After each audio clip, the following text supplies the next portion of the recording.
Shafted for 7 years by a mayor unwilling to negotiate, Houston firefighters now positioned by a court ruling to receive hundreds of millions in back pay and benefits. At City Hall, a belated effort to get overcharged water customers overdue relief. The lingering question, why did it take those we elected so long to finally act? And Harris County's top prosecutor under attack by her own political party. Why is District Attorney Kim Ogg being punished by Democrats for enforcing the law against public corruption?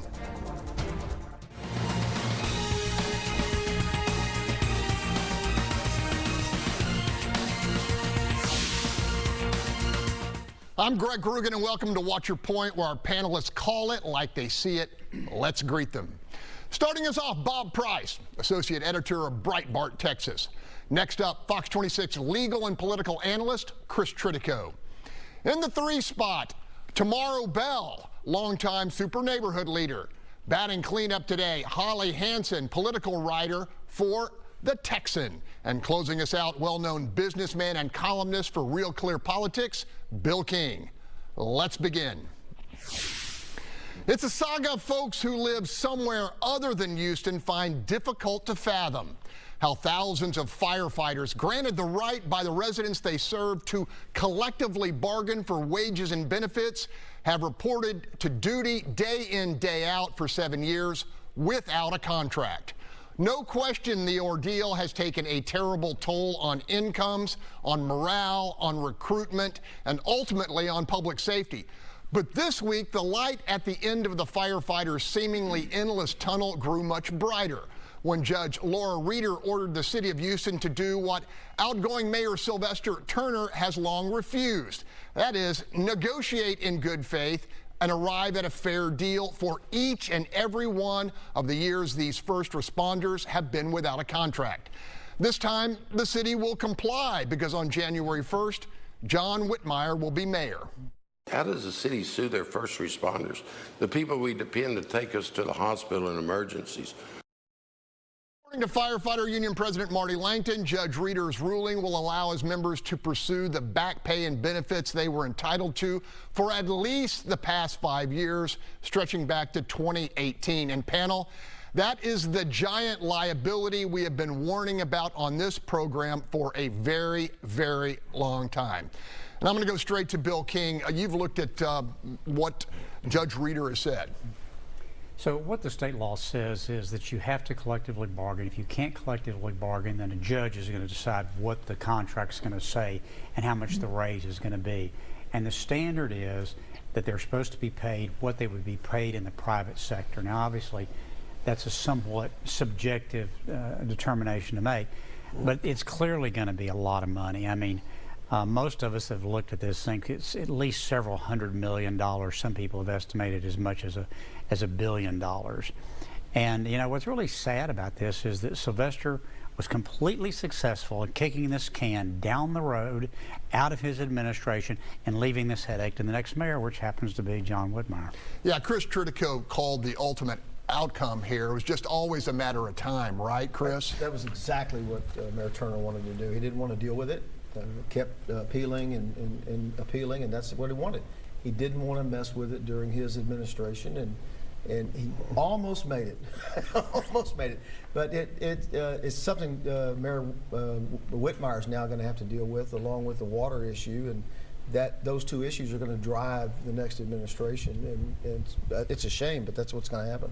We're going to go to our accountant on panel right now because, look, this has always been this giant balloon note that never showed up in the city's financial statements. Right, Tamaro? Listen, I'm very glad that the judge has made her decision.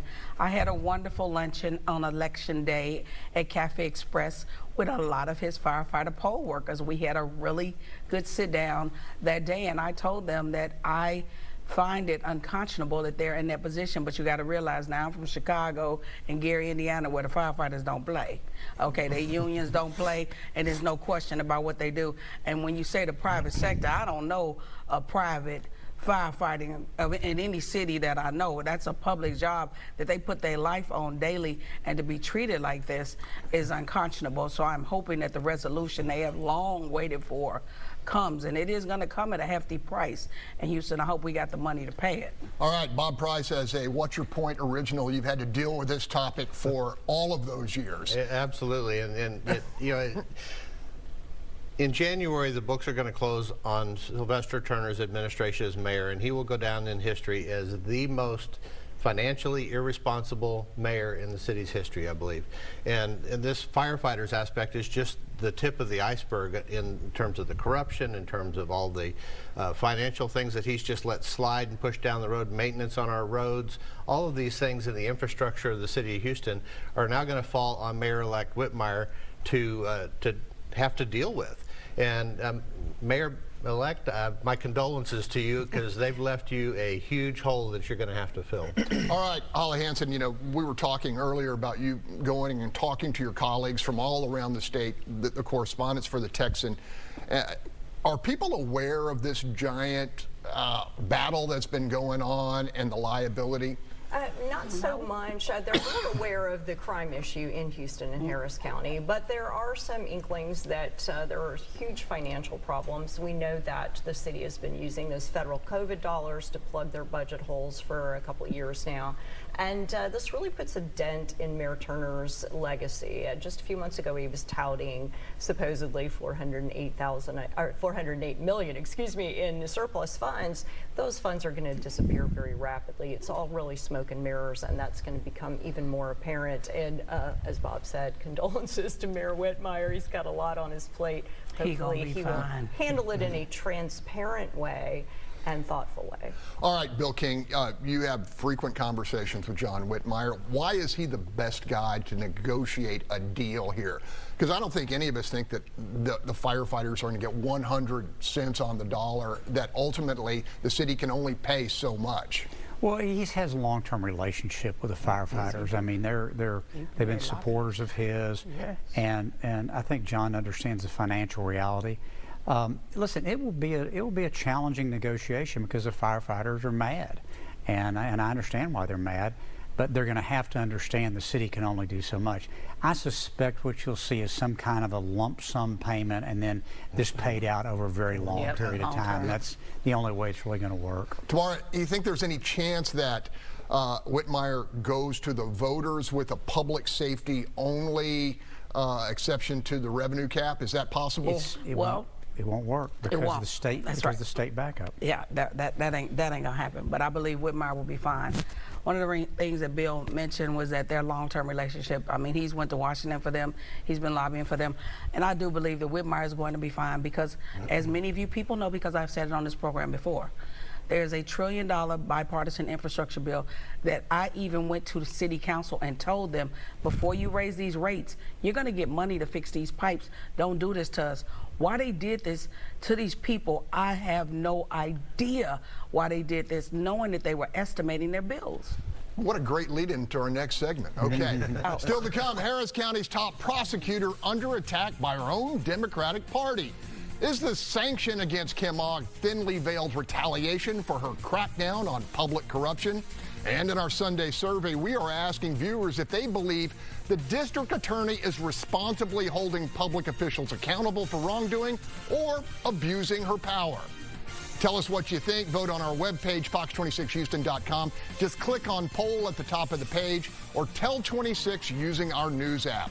But up next, at long last, city leaders deliver relief to scores of Houstonians victimized by horrifically inflated water bills. Welcome back. There was long overdue action by Houston City Council this week, forced by the sheer number of residents victimized by horribly inflated water bills.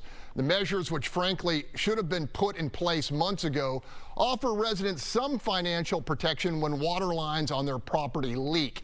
Public Works Director Carol Haddix has said existing city rules prevented her department from delivering relief to Houstonians blindsided by exorbitant bills.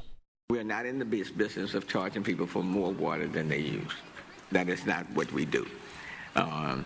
So that we're not in the business. We simply want to charge people for their actual usage. Panel, I think it's important to note Mayor Turner didn't take action until after council members Mary Nan Huffman, Carolyn Evans-Shabazz, and Amy Peck banded together and proposed their own relief plan. Is that what happened tomorrow? That's exactly what happened, and I applaud my baby Mary Nan. I'm so proud of you.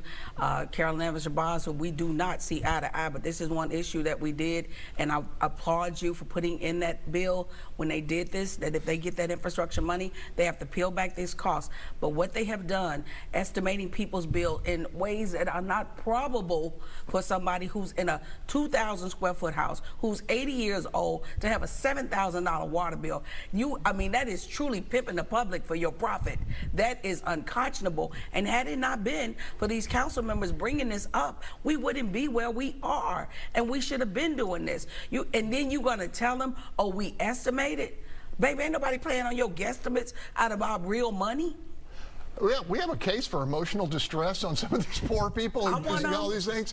It just makes no sense to me that in a city this size we're estimating water bills. I don't get it, and why we put people through this and make them cry and go down and beg to have these fixed this way. It's unconscionable that it took this long to get someone to act for people who are elderly and on fixed incomes to go through this. It makes absolutely no sense. Yeah, I'm a resident of the city of Houston. Bob Price is not, and this is kind of adding to the reasons why. Oh, absolutely, it adds to it. You know, life is great in East Texas, let me tell you. So, no, the mayor could have fixed this years ago. Mm-hmm.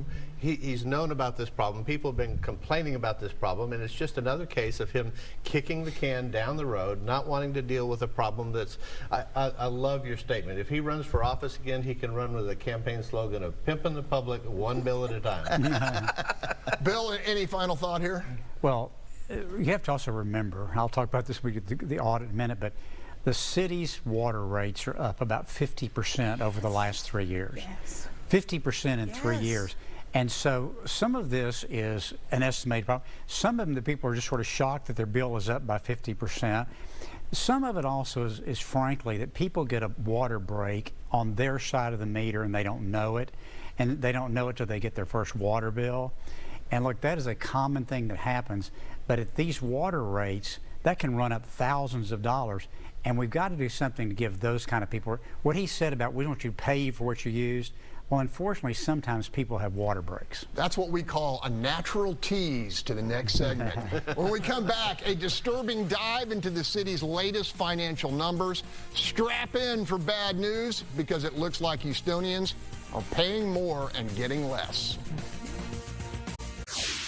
Welcome back. The City of Houston has released its annual comprehensive financial report, and before your eyes glaze over, or heaven forbid, you change the channel, you're going to want to hear some of the nuggets our good friend Bill King has mined from all those numbers involving street replacement, water rate increases, and even recycling. Mr. King, the floor is yours.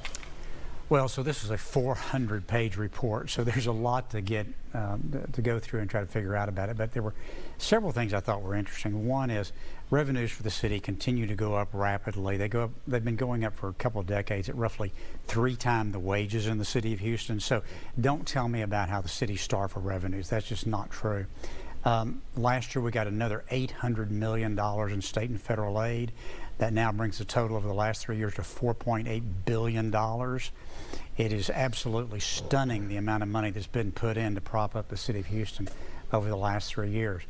But one thing that I found sort of more interesting in a longer term perspective is when you look at almost every indication about the city is flatlined. The population today is identical to what it was in 2017.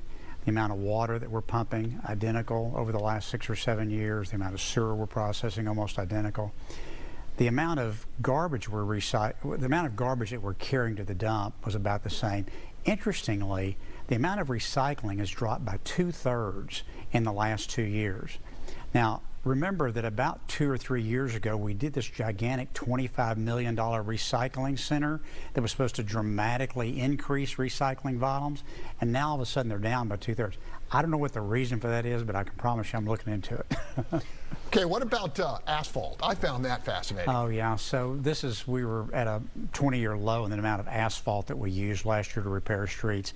And that's a little bit of an indication of where the price goes up or down. But the one that I found even more interesting than that was the number of lane miles we've resurfaced, okay? So to keep our streets in proper condition, we need to resurface about 375 lane miles a year.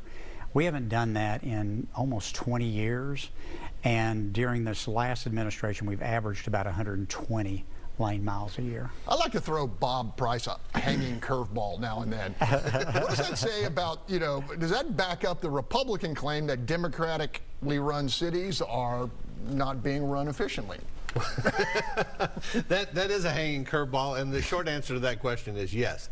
However, having said that, it's not unique to Houston or even Harris County. When you drive across this state and look at other cities and rural roads and highway miles, infrastructure has been neglected in this state for many, many, many, many years, and we're paying the price for it as consumers now. When you drive down the road and your car gets banged up, your front end alignment's torn up, damage to your wheels and everything else. I mean, it's a bad situation, and we're not doing anything about it. That stat that you had about the number of lane miles I thought was really interesting.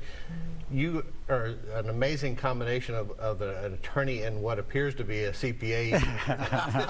Hey, and a stab at fairness, Tamara and I were talking beforehand, could inflation be playing a role in this? Absolutely. When you look at the cost of asphalt, which Bob even brought up himself, how high it has gone, I'm sure that has a lot to do with it. Plus, you had the supply chain issues as well.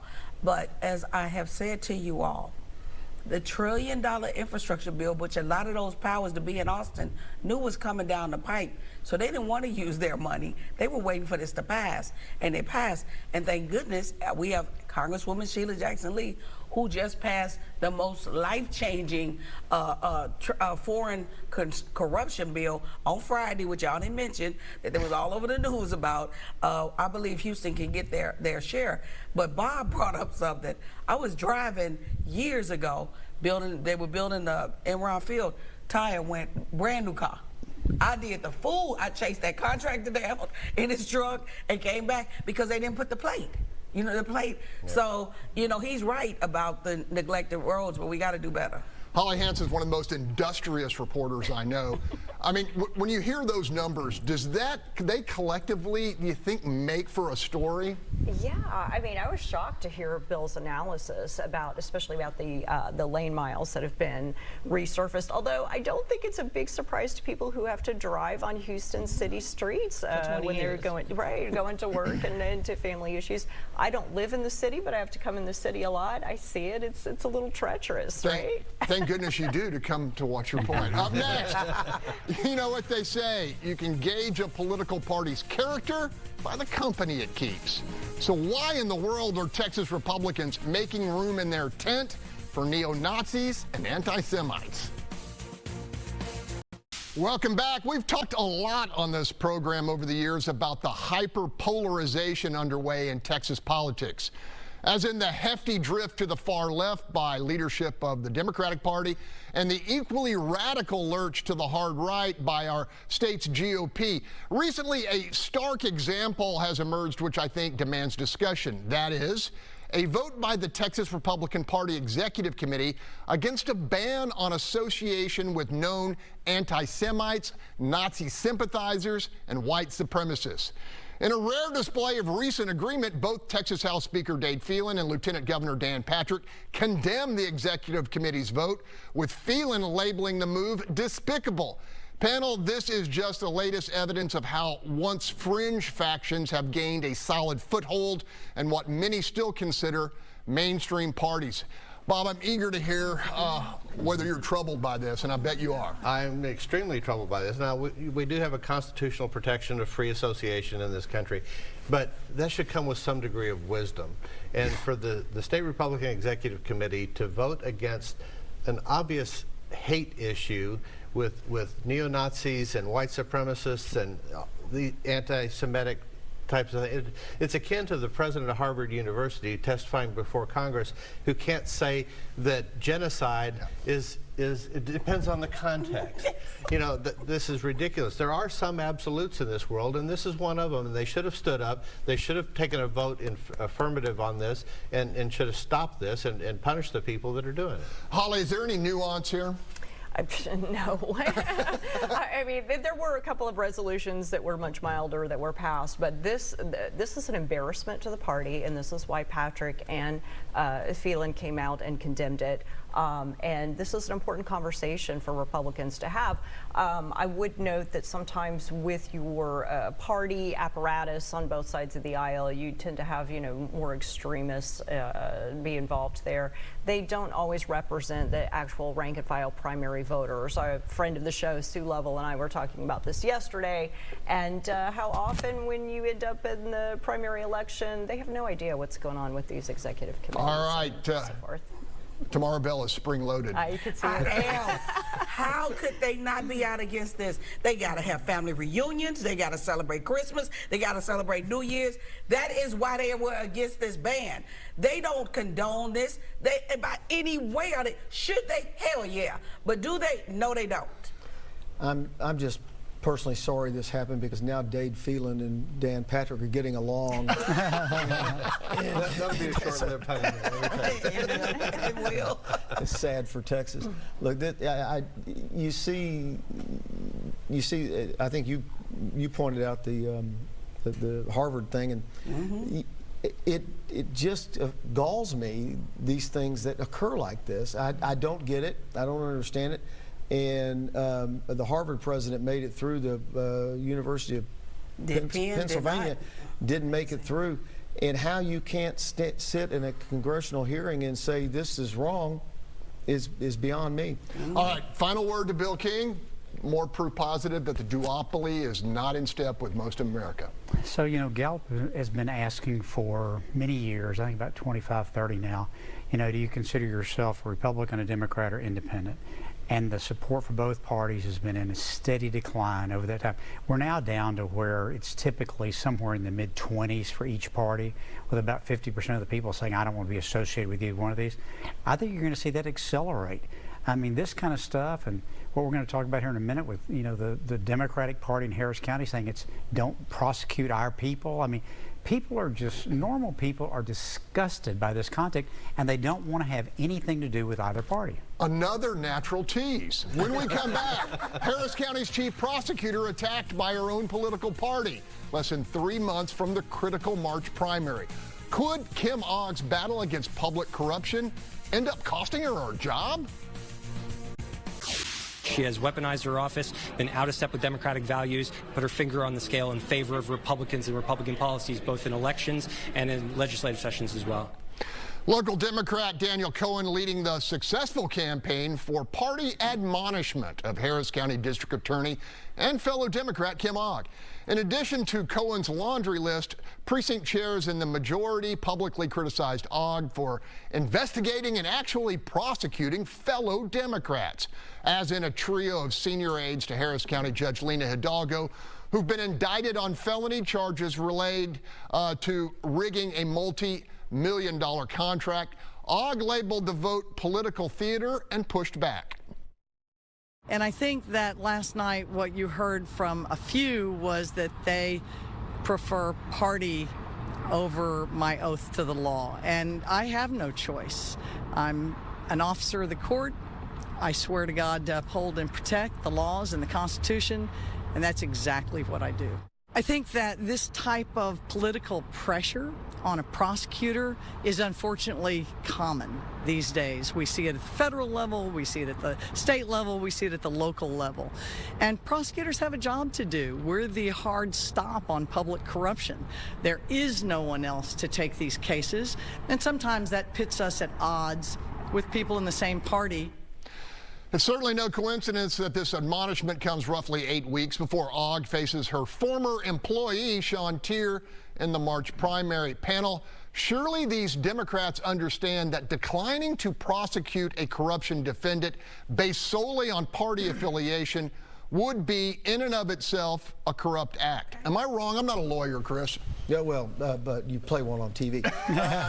Look, a prosecutor has a duty above their party affiliation, and the DA, the elected DA, has a duty to the Constitution, as she said. And I agree with Kim. Did I just say that?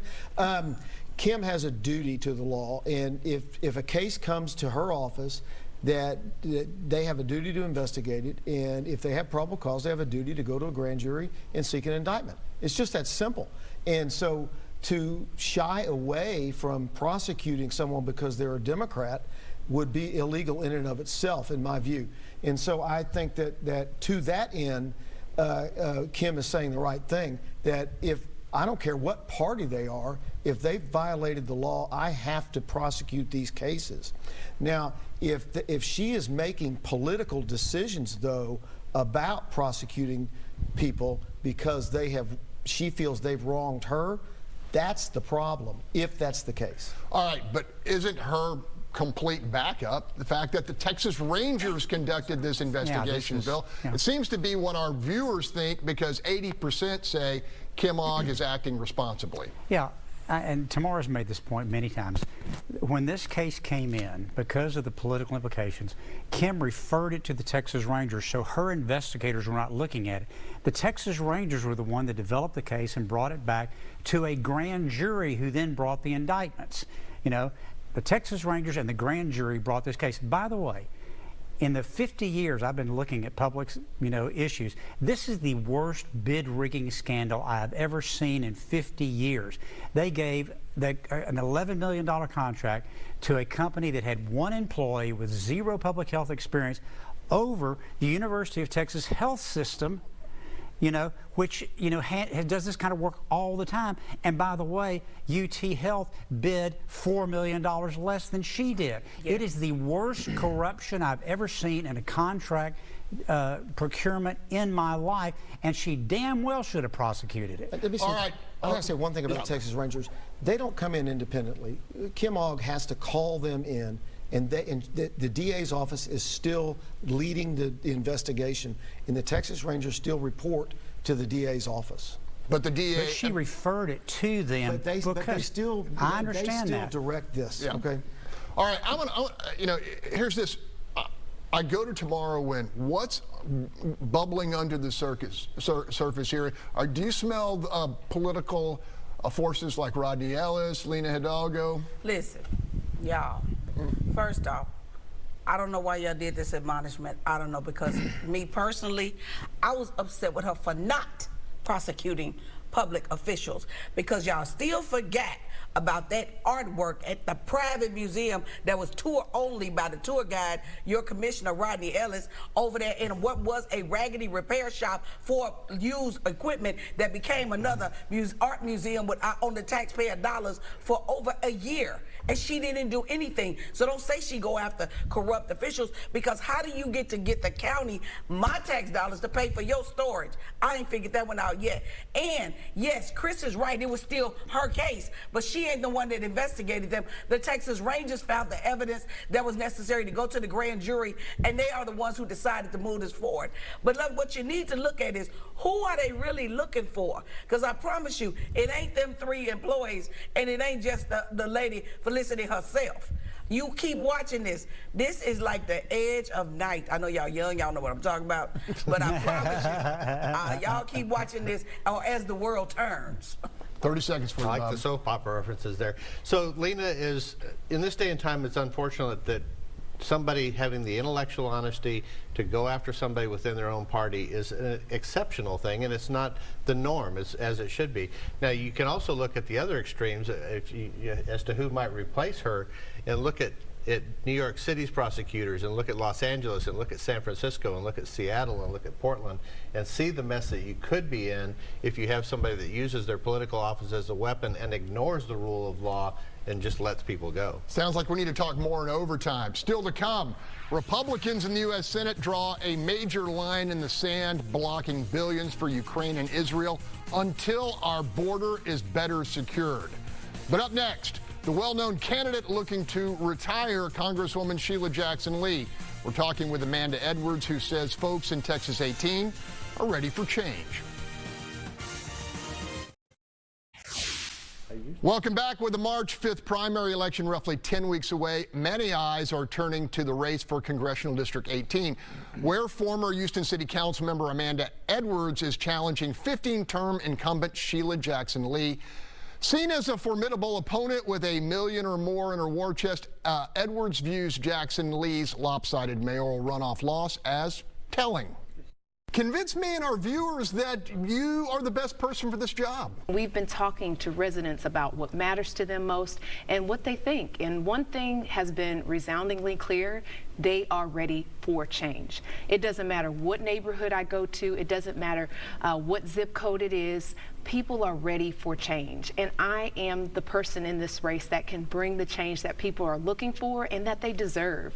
When you look at some of the lingering challenges in our community, housing, infrastructure, healthcare access, economic opportunity, all of those pieces that really create the right puzzle for people to be able to thrive, we need someone who can bring a fresh perspective to those lingering challenges. We've got to be thinking about what's possible for our district.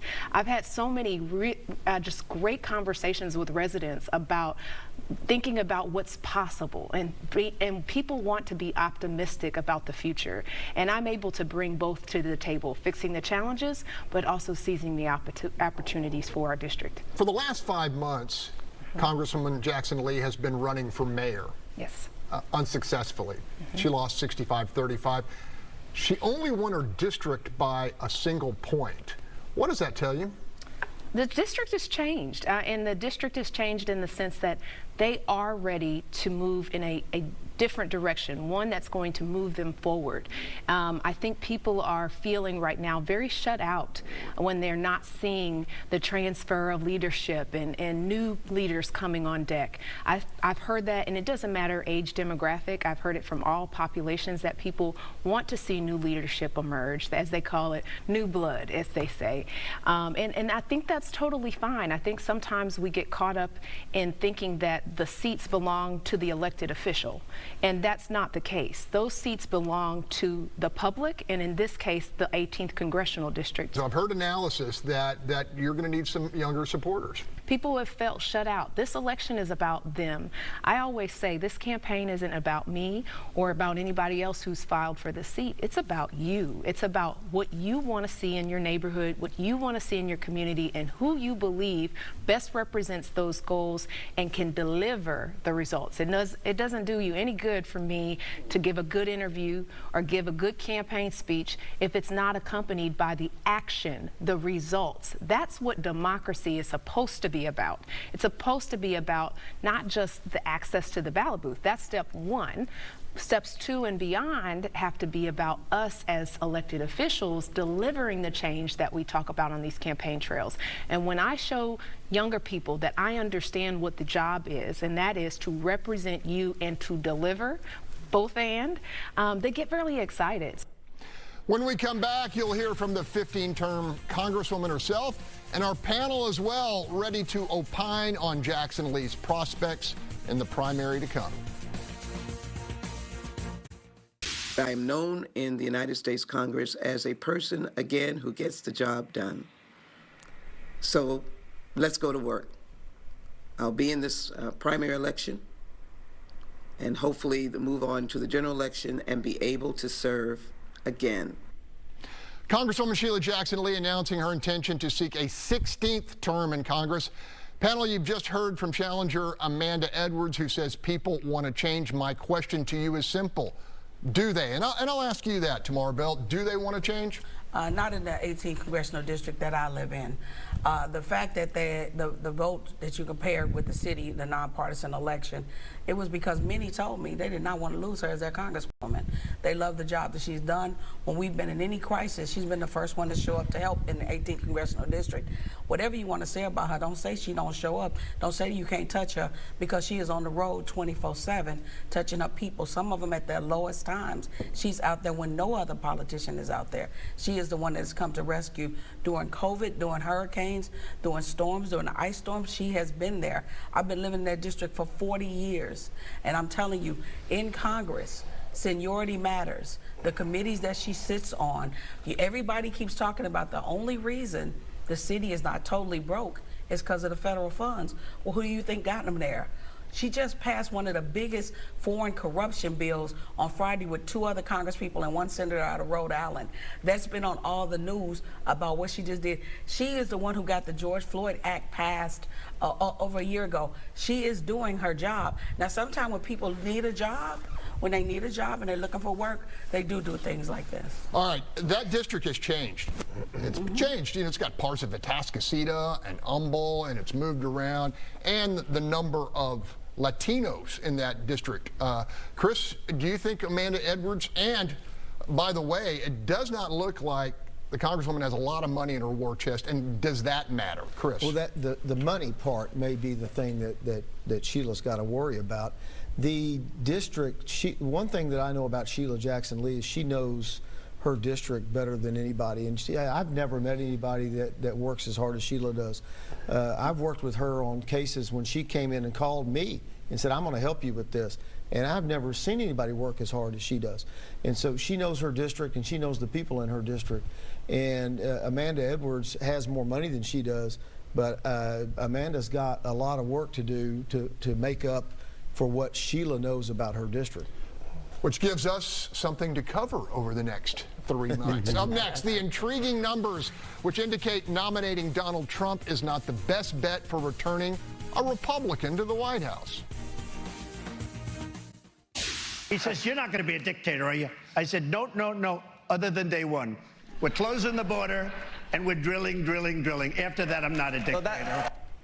As we draw closer to primary season, former President Donald Trump is still leading his remaining GOP rivals by a substantial margin. While that's not exactly breaking news, former UN Ambassador Nikki Haley's recent surge is drawing attention, as is her endorsement by New Hampshire Governor Chris Sununu ahead of that state's early primary. Panel also snapping quite a few heads was this week's Wall Street Journal poll, which found Haley walloping incumbent Democrat President Joe Biden by 17 points in a head-to-head matchup. All right, Holly, if the most important thing to me as a Republican is to get a Republican in the White House, are those numbers like that attractive? They're very interesting, and Nikki Haley has some pretty broad appeal, some cross-party appeal. Unfortunately, she probably has a ceiling of support in the Republican primary, and she's not going to be the Republican nominee. She will continue to be interesting, and I think these numbers are indicative of the sort of fatigue that voters have with the 2 main parties' top candidates. Donald Trump and Joe Biden have a lot of baggage. They're much older. We're looking at some younger voters coming in and saying, what's going on with these these candidates? Trump's got his legal troubles, and now we're looking at a possible impeachment of Biden sometime between now and the election. So I think another interesting polling result is you see the resurgence from Kennedy as the third-party candidate. Are we seeing, as Bill I'm sure would love to see, maybe the end of the 2-party duopoly? I don't know, but certainly fatigue with these candidates. Chris, have you seen any of the pending cases against Donald Trump that appear that they could wrap up with an actual verdict before November? I don't think so. It looks like the Trump's plan to appeal every ruling he gets in court is going to work. I don't think any of them are going to have a chance to get to trial. Maybe the New York case that's set for trial. I think the New York case is set for trial right before the primary starts. Might have a chance of going to trial, but it doesn't look like it to me. Bob, I'm always, it's just, I still see people who, despite the 91 charges, they are digging their heels in deeper in support of Mr. Trump. Trump is going to be the Republican nominee in 2024. I don't see any way around that. The key is going to be who's his vice presidential pick going to be. Nikki Haley's a great candidate. I like her a lot, but she's not electable. She's the Jeb Bush of this election. It's just, she's not going to get the support of the base of the party. And so on the J6 election, that's a trial that's going to be up before the Supreme Court as to whether they can even bring that case or not. If the president has immunity for actions that he took while he was president of the United States, and they're going to rule against that. They're going to let that go to trial. Right, yeah. So and then you've got the case in New York City, which I think the public perceives as a political vendetta. That it's the weakest case that's going forward, and it's I mean, there was no fraud there. Nobody was hurt. Nobody. It's a bogus case, and I think the public sees that. Every one of these cases seems to bring more and more support for Donald Trump. If the Democrats wanted to get Donald Trump out of the picture, they needed to drop all these charges and let the political process work its way out. It's going to be a busy 2024. Still ahead, no border security, no billions for Israel and Ukraine. The bid by Senate Republicans to drastically slow the flow of deadly drugs and illegal immigrants. On tonight's edition of Texas, The Issue Is, airing right here on Fox 26 at 9:45.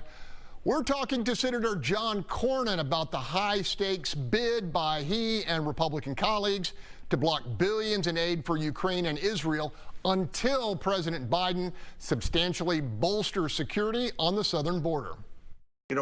This is something that the Biden administration has been ignoring for a long time now. We've been trying to get their attention in various ways, but this may well be the leverage we need to finally get them to wake up and deal with it. All right, Bob, are you in any way hopeful here? Well, the president wants the money for Ukraine desperately. He wants the money somewhat for Israel. And I think he realizes that the border is a political nail in his coffin if he doesn't do something about it. He created this problem on day one when he signed an order that reversed all of Donald Trump's policies.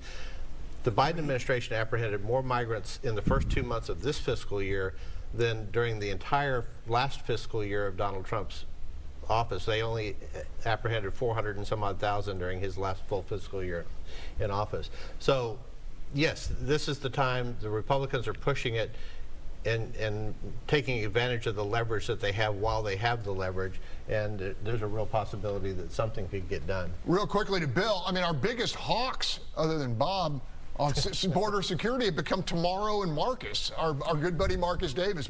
Bill? Yeah, true? I think it's interesting. We were talking in the break here. It looks to me like the Biden administration is beginning a pivot on immigration.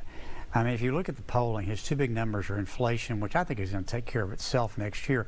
But immigration is the other thing that everybody's upset, even people in his own party are upset about. So I don't understand why they didn't start the pivot before, but I suspect you're about to see a pivot, and there was some indication that he might go along with the Senate deal. Final word to Tomorrow. The reason that he's going around with the Senate bill is because Abbott, whether you like him, love him, hate him, want to brought him, or whatever you want to do to him, sent people to other states. Because when we were complaining and everything, nobody believed us. But now New York wants us to have, we got 10,000. Oh God, our whole state is going under. Everybody crying. A month. Now they, in a month. So now they're all crying because they see. Because I told y'all he should have left TRUMP's policies into place, and we wouldn't be in this situation. He should snatch all the money from Mexico, Guatemala, and every country that we're giving down there till they get this correct. Merry Christmas, y'all. I'm going to leave it there.